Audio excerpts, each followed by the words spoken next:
Dicen que hay mujeres que nacen para ser eternas, mujeres que no pasan por la vida, sino que la vida pasa por ellas. María Félix fue una de esas criaturas extraordinarias que el destino decide fabricar una sola vez, como si después de hacerla, hubiera roto el molde con la misma violencia y elegancia con que ella misma rompía los corazones. No era simplemente una actriz, no era simplemente una mujer hermosa. María Félix era un fenómeno de la naturaleza vestido de alta costura, perfumado con Chanel y coronado con diamantes que habrían hecho palidecer a las reinas más poderosas de la historia.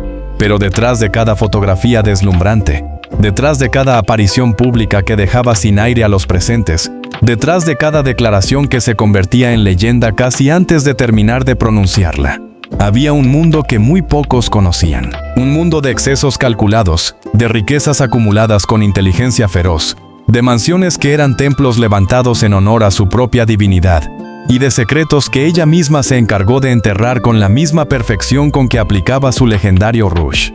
Hoy vamos a abrir esas puertas. Vamos a caminar por los pasillos de mármol de sus residencias. Vamos a acercarnos a sus vitrinas de joyas. Vamos a escuchar los rumores que corrían en los salones de París, Ciudad de México y Roma cuando se mencionaba su nombre.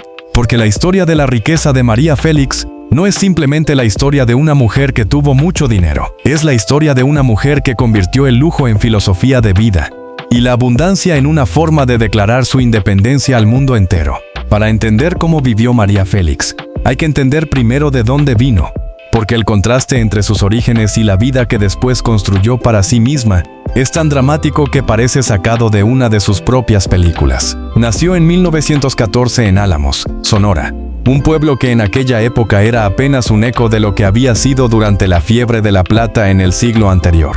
Era una región de polvo y orgullo, donde las familias de cierta alcurnia guardaban las formas, aunque la fortuna se hubiera ido hacía mucho tiempo. Su padre, Bernardo Félix, era un hombre de carácter fuerte y belleza notable. Su madre, Josefina Güereña, le transmitió esa mezcla de sangre española e indígena que se tradujo en unos rasgos que la historia no ha podido olvidar. Creció en una casa humilde pero con dignidad, en un ambiente donde la escasez estaba presente pero nadie hablaba de ella directamente, porque en esas tierras del norte de México, la pobreza era algo que se padecía en silencio y se combatía con altivez. Fue precisamente esa altivez la que María Félix heredó y multiplicó de manera exponencial. Desde niña tenía algo que la separaba de las demás. No era solo su cara, aunque su cara ya desde entonces era una perturbación. Era la forma en que se movía, la forma en que miraba, como si supiera con absoluta certeza que el mundo estaba equivocado y que ella tenía la razón. Llegó a Guadalajara siendo adolescente y fue ahí donde se casó por primera vez con Enrique Álvarez, un hombre que le dio un hijo y le enseñó, paradójicamente, todo lo que no quería en su vida. El matrimonio fue un desastre silencioso y breve. María se quedó con su hijo Enrique, con la lección aprendida, y con una determinación que ya entonces asustaba a quien la conocía de cerca. Se mudó a Ciudad de México con prácticamente nada en los bolsillos, pero con algo que vale más que cualquier herencia, la absoluta convicción de que merecía el mundo. La capital de México en los años 40 era un hervidero cultural. El cine mexicano vivía su época más gloriosa, conocida hoy como la época de oro, y los estudios cinematográficos eran fábricas de sueños, donde se mezclaban el talento, la ambición, el dinero y la vanidad en proporciones iguales. Fue Fernando Palacios quien la descubrió casi por accidente, quien vio en esa mujer de mirada imposible a la protagonista que el cine mexicano estaba esperando sin saberlo. La presentó al director Fernando de Fuentes, y en 1942 llegó al público mexicano El Peñón de las Ánimas, la película que lo cambió todo. No fue la mejor película de su carrera, ni siquiera estuvo cerca, pero el efecto que María Félix tuvo sobre el público fue inmediato y brutal. Las mujeres querían ser ella, los hombres querían poseerla, aunque desde las primeras entrevistas quedó claro que nadie iba a poseer a María Félix. Ella era la que poseía, ella era la que decidía. Y esa dinámica, esa inversión radical del poder en una época en que las mujeres mexicanas todavía vivían bajo reglas severísimas de subordinación, la convirtió instantáneamente en un fenómeno cultural que iba mucho más allá del entretenimiento. Los contratos empezaron a llegar, y con los contratos llegó el dinero. Pero María Félix no era de esas personas que guardan el dinero o lo invierten con prudencia en fondos conservadores. Para ella, el dinero tenía una sola función legítima: transformarse en belleza, en poder y en libertad. Cada peso que ganaba se convertía en algo tangible, en algo que se podía ver, tocar y admirar. En joyas, en ropa, en propiedades, en experiencias que los simples mortales solo podían imaginar. Sus honorarios por película crecieron con una velocidad que escandalizaba a los productores y deleitaba a los periodistas. En una industria donde las actrices eran consideradas prácticamente propiedad de los estudios, María Félix negoció sus contratos con la frialdad de un abogado corporativo y la arrogancia de una emperatriz. Se dice que llegó a cobrar cifras que ningún actor, hombre o mujer, había cobrado antes en el cine mexicano. Y no solo eso, exigió condiciones que en su época resultaban revolucionarias: control sobre su vestuario, opinión sobre el director, derecho a rechazar proyectos que no le parecieran dignos de su imagen. Y su imagen era, literalmente, un capital. María Félix entendió antes que casi nadie en el mundo del espectáculo que una estrella no es solo alguien que actúa bien. Una estrella es una marca, es un concepto, es una promesa que el público compra repetidamente porque quiere volver a experimentar la misma emoción. Ella administró esa marca con una inteligencia que habría sido admirable en cualquier magnate de los negocios. Cada aparición pública estaba calculada. Cada entrevista era un espectáculo en sí mismo. Cada fotografía era una obra de arte deliberada. Las joyas fueron quizás la expresión más visible y más comentada de su riqueza. Y decir que María Félix tenía joyas es como decir que el océano tiene agua. La magnitud de su colección y sobre todo la singularidad de las piezas que fue acumulando a lo largo de su vida, la colocaron en una categoría que pocas mujeres en la historia han alcanzado. No hablamos de alhajas bonitas, hablamos de piezas que son parte de la historia del arte y la joyería mundial. La relación más legendaria y documentada que María Félix tuvo con las joyas es, sin duda alguna, la que estableció con la casa Cartier en París. Y la historia de cómo surgió esa relación es tan cinematográfica que parece imposible, aunque esté perfectamente documentada. Corría el año 1961 cuando María Félix llegó a la boutique de Cartier en la Place Vendôme, con una propuesta que dejó atónitos a los maestros joyeros de la casa. Llevaba consigo 2 serpientes de agua vivas, 2 especímenes que había traído de México, y le pidió a Cartier que le fabricara un collar que reprodujera exactamente esas serpientes, con sus escamas, sus ojos y su movimiento congelado en el tiempo. Los maestros de Cartier, acostumbrados a los caprichos de la aristocracia europea y la burguesía internacional, quedaron genuinamente impresionados. No era una petición extravagante de una mujer que quería llamar la atención. Era una visión artística completamente desarrollada. María Félix sabía exactamente lo que quería: 2 serpientes de diamantes, rubíes y esmeraldas que se enroscaran alrededor de su cuello como si fueran criaturas vivas. Que la gente al verlas no supiera si admirar las joyas o sentir miedo. El trabajo tomó varios meses. El resultado fue una de las piezas de joyería más extraordinarias del siglo XX, valorada en una cifra que incluso entonces resultaba astronómica. Ese collar de serpientes se convirtió en su pieza más icónica, en la joya que define su imagen con la misma contundencia que su voz grave o su mirada de volcán. Pero no fue ni de lejos la única pieza extraordinaria de su colección. A lo largo de su vida, María Félix acumuló cientos de piezas de las casas más prestigiosas del mundo: Cartier, Van Cleef & Arpels, Bulgari, Boucheron. Diamantes de tallas extraordinarias, esmeraldas colombianas, que eran verdaderos tesoros geológicos, rubíes birmanos de un color que los gemólogos describían con el término sangre de paloma, que es la denominación que se da a los rubíes de mayor pureza y valor, perlas naturales que venían de los mares de Oriente, y que en el mercado actual valdrían fortunas incalculables. Pero lo que hacía verdaderamente especial su colección no era solo el valor monetario, sino la historia que había detrás de cada pieza. Muchas de sus joyas fueron regalos de los hombres más poderosos e influyentes que pasaron por su vida.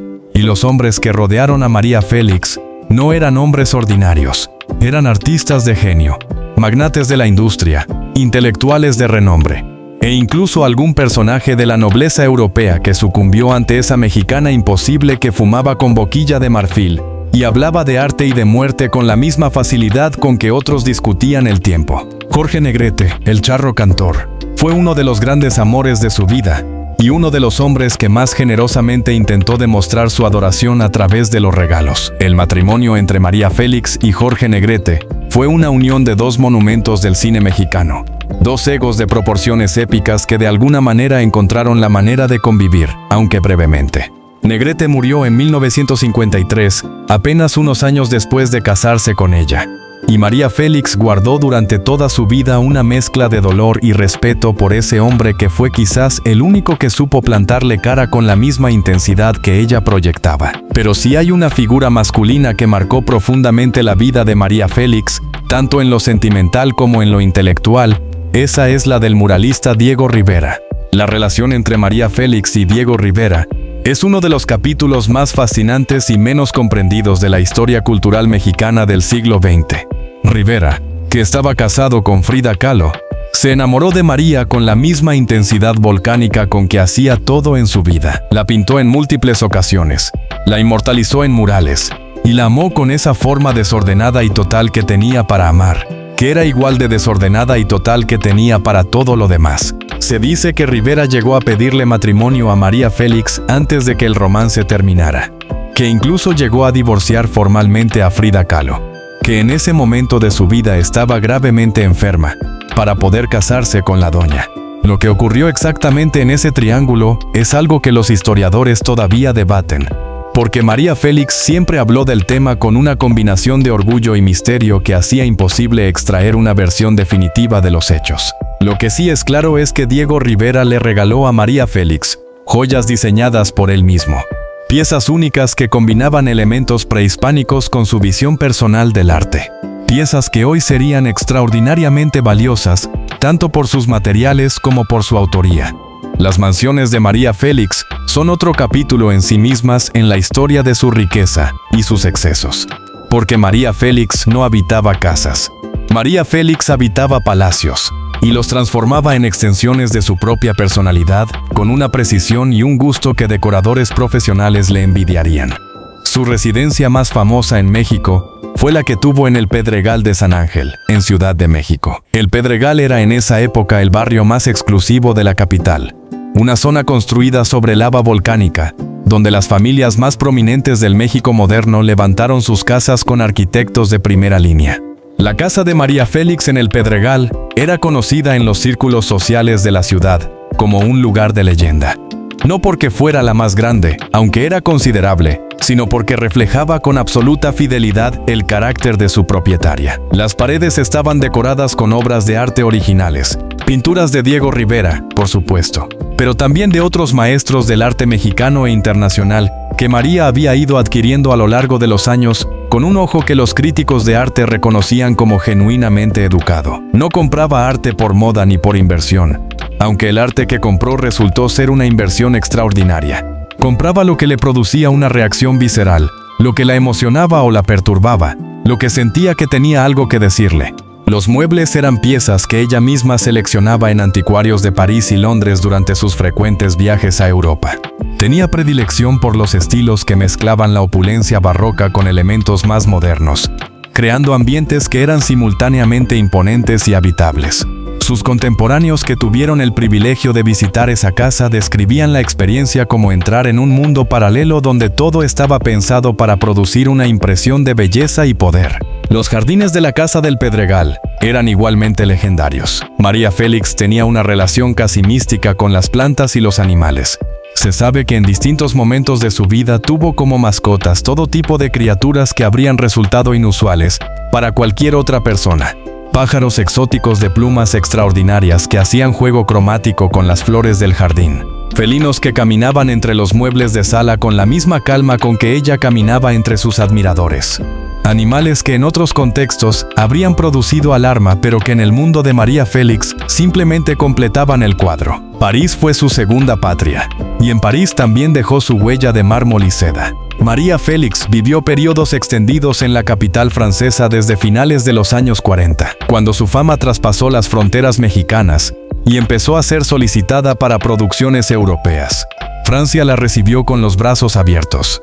Los franceses, que tenían una relación larga y apasionada con el exotismo y la belleza latinoamericana, reconocieron en María algo que encajaba perfectamente con su propia tradición de celebrar la femineidad como una forma de arte.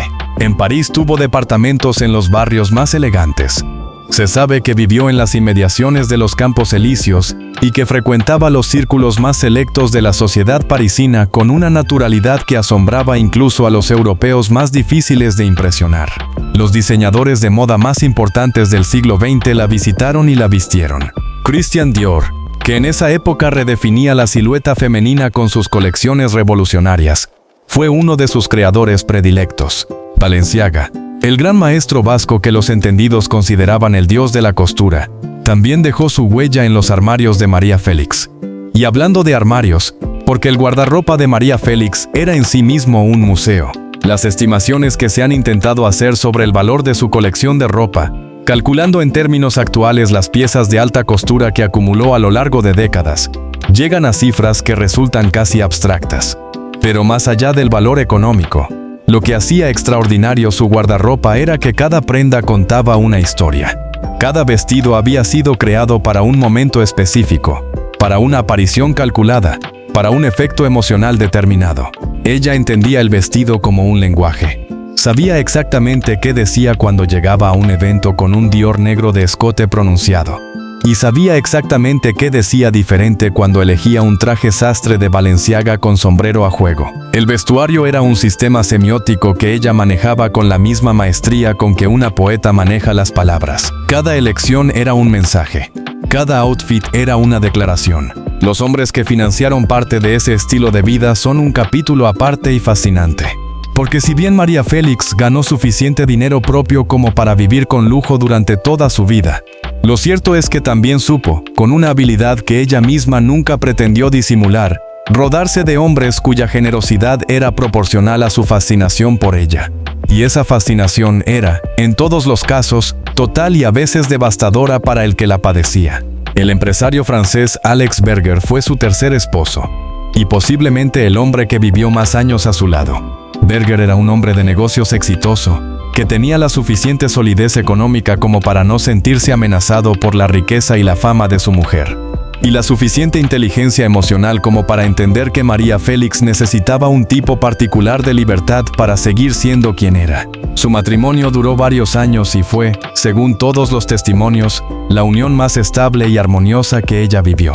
Berger la acompañó en sus años europeos, facilitó su integración en los círculos de alta sociedad francesa, y fue un compañero que le permitió ser, simultáneamente, la gran diva y la mujer privada que muy pocos conocieron. Porque hay que hablar de esa María Félix privada, de la que existía más allá de las cámaras y los flashes, la que leía con voracidad, la que coleccionaba libros de arte con la misma seriedad con que coleccionaba joyas, la que tenía conversaciones filosóficas de madrugada sobre la muerte y el sentido de la belleza, la que era capaz de llorar viendo una pintura que la conmovía profundamente, la que amaba a su hijo Enrique con una intensidad que a veces rayaba en la posesión, como todo lo que amaba María Félix, que nunca pudo amar a medias. La tragedia de perder a su hijo Enrique, que murió de manera prematura, fue el golpe más devastador de su vida. Quienes la conocieron en esa época describían a una mujer que por primera vez en su vida parecía genuinamente rota. La fortaleza que proyectaba siempre, esa armadura de glamour y arrogancia que la hacía parecer invulnerable, se resquebrajó de una manera que todos recordaban con una mezcla de dolor y sorpresa. Porque ver a María Félix vulnerable era como ver llorar a la luna. No se supone que pase, y cuando pasa te descoloca de manera fundamental. Pero María Félix era también, sobre todo eso, una sobreviviente. Y se recuperó. No completamente, porque de ciertas pérdidas nadie se recupera completamente, pero sí lo suficiente para seguir siendo María Félix, que era lo único que sabía ser y probablemente lo único que le interesaba hacer. Sus últimas décadas transcurrieron entre México y Europa, con ese ritmo pendular que caracterizó toda su vida adulta. Regresó definitivamente a México en los años 90, cuando su salud empezó a pedirle que se quedara más quieta, aunque quieta fue siempre una palabra que le sentaba mal. Siguió concediendo entrevistas que se convertían en eventos culturales. Siguió apareciendo en público con una elegancia que hacía palidecer a mujeres 40 años menores que ella. Siguió siendo, hasta el último momento, completamente y sin disculpas, María Félix. Las entrevistas de sus últimos años son documentos extraordinarios. Hay algo profundamente revelador en la manera en que ella hablaba de su propia vida, de su riqueza, de sus amores y de su muerte. No tenía el tipo de humildad performativa que los periodistas esperaban de las estrellas envejecidas que intentan proyectar sabiduría y arrepentimiento. Ella no se arrepentía de nada. Lo decía con una claridad que podía parecer crueldad, pero que en realidad era honestidad radical. Se había comportado exactamente como había querido comportarse. Había amado a quien había querido amar. Había gastado su dinero en lo que le había dado la gana gastar. Y había tratado a las personas exactamente según lo que creía que merecían, sin excusas, sin matices innecesarios. Cuando se le preguntaba sobre las joyas, hablaba de ellas como el arquitecto habla de sus edificios, con orgullo profesional y sentido estético claro. Cuando se le preguntaba sobre las mansiones, describía los espacios con un amor por el detalle que revelaba cuánto significaba para ella el concepto de hogar. Aunque su hogar siempre fue más un estado mental que una dirección física.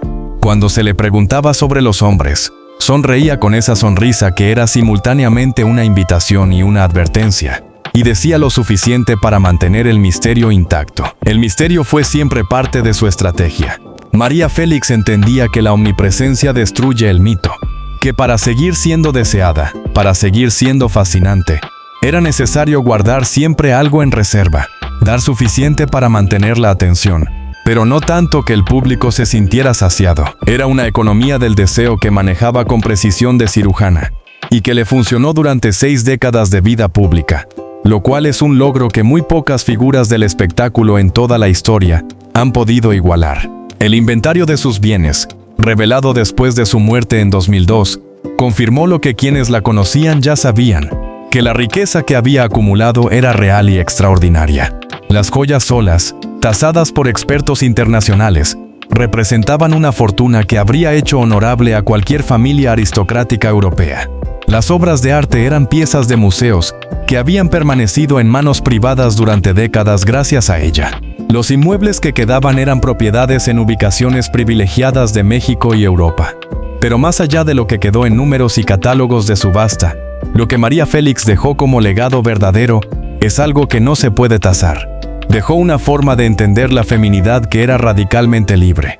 Dejó la demostración de que una mujer podía ser dueña de su propia narrativa en una época en que casi ninguna mujer lo era. Dejó el ejemplo de que el lujo no tiene que ser una fuente de vergüenza si se lo puede pagar y se lo disfruta sin pretextos.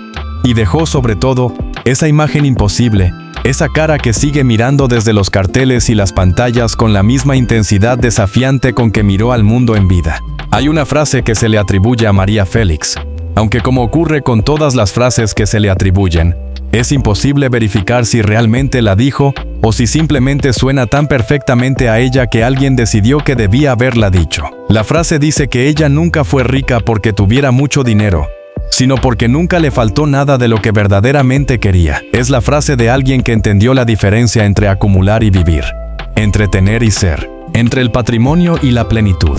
María Félix vivió con una plenitud que asustaba, con una intensidad que agotaba a quienes trataban de seguirle el paso, con una certeza sobre su propio valor que en cualquier otra persona hubiera parecido delirio, pero que en ella era simplemente la consecuencia lógica de haber mirado honestamente lo que tenía y haberle puesto precio al talento, a la belleza, a la inteligencia, a la voluntad de hierro que la hizo levantarse de un pueblo polvoriento de Sonora y construirse un trono en el centro del mundo. Su historia no es una historia de exceso en el sentido negativo de esa palabra. No es la historia de alguien que dilapidó su vida en caprichos vacíos.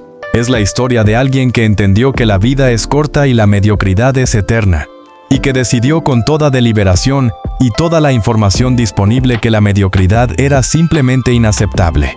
Cada joya era una negativa a ser ordinaria. Cada mansión era un rechazo al conformismo.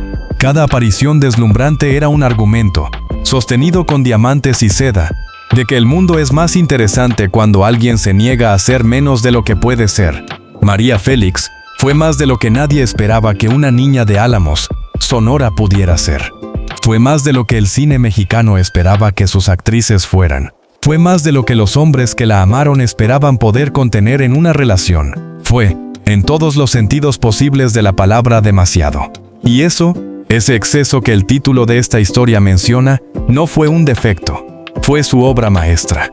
El monumento más grande que construyó, más grande que cualquier mansión y más valioso que cualquier joya, fue el personaje que inventó y habitó durante casi 90 años con una consistencia y una convicción que el tiempo, en lugar de erosionar, sigue puliendo hasta hacerlo brillar cada vez más. La doña ha muerto, pero María Félix, la idea de María Félix, la posibilidad de ser María Félix, eso no muere. Eso permanece como permanecen todas las cosas verdaderamente grandes, desafiando el tiempo, mirando de frente a quien se atreve a mirarla, y recordándonos que el lujo más verdadero nunca fue el oro ni los diamantes, sino la libertad absoluta de ser exactamente lo que uno decide ser, sin pedir permiso y sin dar explicaciones.